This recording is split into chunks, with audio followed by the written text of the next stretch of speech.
मुख्ततम नहीं है, रिपीट हो रहा है, तो भी वो अदद नातिक अदद है। एक तो खत्म हो गया तो नातिक अदद है अशरी सूरत, खत्म नहीं हुई लेकिन मतवाली है, बार बार आ रही है, रिपीट हो रही है, तो भी नातिक अदद है।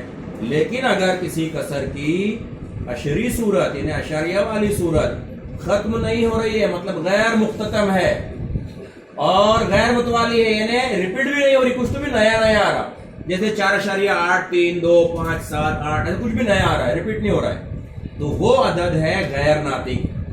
तो अब ये देखते हैं हम कि 9/14, ये 9/14 नातिक है या गैर नातिक है, हमको करना है। तो इसलिए इसको कैसे करेंगे, कसर अशारिया में इसको तहवील करेंगे 9/14। तमाम बच्चों का ध्यान बोर्ड पर होना चाहिए, आपको समझने के लिए हम यहाँ देख रहे हैं। वीडियो इसलिए बनाया जा रहा है ताकि अगर ये सवाल कोई बच्चा घर पर जाकर ये सोचे अरे सर ने क्या बताए थे, मेरे जहन से वो मिस हो गया, गायब हो गया, तो वो बच्चा वीडियो को रिवाइंड करके पीछे लेकर बार बार देख सकता है। इसलिए वीडियो बनाया जा रहा है। हमने आपको बार बार बोले, शाइनिंग करने के लिए, टिकटॉक स्टार बनने के लिए, लाइक लाने के लिए, कमेंट्स लाने के लिए वीडियो नहीं है। यही सवाल जब मैथ्स का टीचर क्लास में से चला जाता है, उस वक्त में अगर किसी बच्चे को सवाल नहीं समझा तो वो बच्चा वीडियो का सहारा ले सकता है। तो देखिए ध्यान से, पूरी तवज्जो आपकी बोर्ड पर होनी चाहिए। नसब नुमा है 14, जिसे अंग्रेजी में कहते हैं डिनोमिनेटर। शुमार कुनिंदा है 9, जिसे अंग्रेजी में कहते हैं नुमरेटर। यह है कसर, अंग्रेजी में क्या कहते हैं कसर को, रेशो। ओके, चलिए 14 को 14 से तकसीम करते हैं हम 9 को। प्यारे बच्चों, 14 बड़े हैं, 9 छोटे हैं। यह है मकसूम अलय, जिससे हम तकसीम करते हैं। यह है मकसूम, जिसको हम तकसीम करते हैं। चाकू है और तरबूज है, किसको काटेंगे हम, तरबूज को।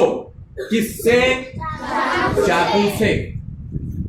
तो किसको तकसीम कर रहे हैं हम, 9 को। किससे, 14 हो गया मकसूम अलय, ये हो गया मकसूम। ये डिवाइजर है, ये डिविडेंट है अंग्रेजी में। ठीक है, चलिए 14 का पढ़ा हम 9 तक पढ़ेंगे। तो 9 छोटे होते हैं, इसलिए आपको मालूम है सिफर अशारिया यहाँ पर लगा दिया जाता है और एक सिफर यहाँ बढ़ा दिया जाता है। प्यारे बच्चों, 14 के पढ़े में 90 नहीं आते, तो हम 14 का पढ़ा पढ़ेंगे। 14 1 14, 14 दूनी 28, 14 तिया 42, 14 चौक 56, 14 छक्के 84, 14 छक्के 84 होते हैं। तो यहाँ 84 तफरीक का अमल होगा। सिफर में से 4 जाते नहीं, बाजू वाले से उधार लिया, बाजू वाले ने एक उधार दिया, 10 हो गए, 10 में से 4 गए 6, और यहाँ बचे थे 8, 8 में से 8 गए सिफर। चाहो तो लिखो, चाहो तो ना लिखो। चलिए फिर 6 के आगे एक सिफर ऐड करेंगे। अब बार बार अशरिया नहीं लगाते, हमने आपको कहा था तकसीम के अमल। बहुत से बच्चों को तकसीम नहीं आती, हम देखते हैं जो बच्चे 7वीं पास होकर जब 8वीं में आते हैं तो कहते हैं सर तकसीम नहीं आती। तकसीम बहुत आसान है। एक मरतबा अगर हम बैंक में गए, अकाउंट खोल लिए, तो हर बार जब हम पैसे निकालने के लिए, पैसे जमा करने के लिए जाएंगे तो क्या हर बार अकाउंट खोलेंगे? तो नहीं, एक ही मरतबा। तो इसीलिए एक मरतबा अशरिया लगा दिए यहाँ पर, तो बार बार अशरिया लगाने की जरूरत नहीं है। सिफर अशरिया 6 लिख दिए थे, अब डायरेक्ट 60 हो गए। अब 14 तिया 42 होते हैं और 14 चौक 56, शाबाश, 14 चौक 56 हो गए। 10 में से देखिए, सिफर में से नहीं जाते, बाजू वाले से उधार लिए, 10 हो गए, 10 में से 6 गए 4, यहाँ बच्चे 5 में से 5 गए सिफर। चाहो तो लिखो, चाहो तो ना लिखो। फिर एक सिफर बढ़ा दिए, अब 40 हो गए और 14 तिया 42 होते, तो 14 तिया नहीं, 14 दूनी कितने होते हैं? शाबाश रे मेरे शेरो। फिर सिफर में से नहीं जाते, एक लिए, 10 में से 8 गए 2, यहां बचे थे 3 में से 2 गए 12 बचे। एक सिफर बढ़ा दिए, देखिए 14 के पढ़े में 120 आते हैं क्या? 14 छक्के कितने होते हैं? 14 छक्के 84, सही जवाब। कुछ बच्चों को पढ़े भी याद नहीं, उसका ध्यान भी नहीं है, दिमाग तेज नहीं है। और 14 सते 98, यहाँ कितने हैं? 10 में से 8 गए 2 बच्चे, 3 में से 2 गए 120 हो गए। 14 8 शाबाश, तो 14 8 112।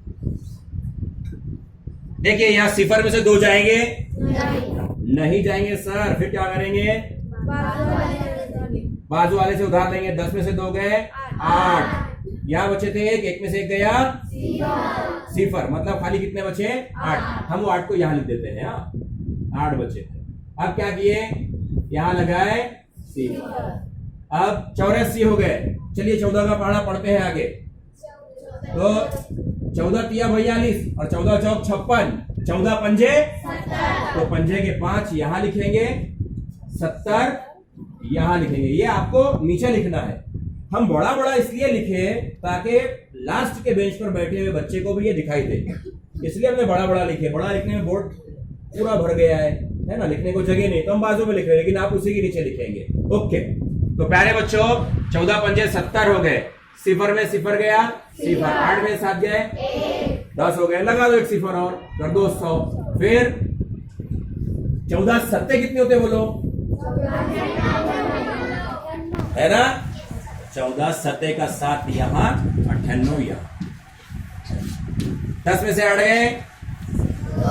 लेकिन देखो फकीर के घर फकीर गया और सीना कूट कर मर गया, ये गया बाजू वाले के घर उधार लेने को।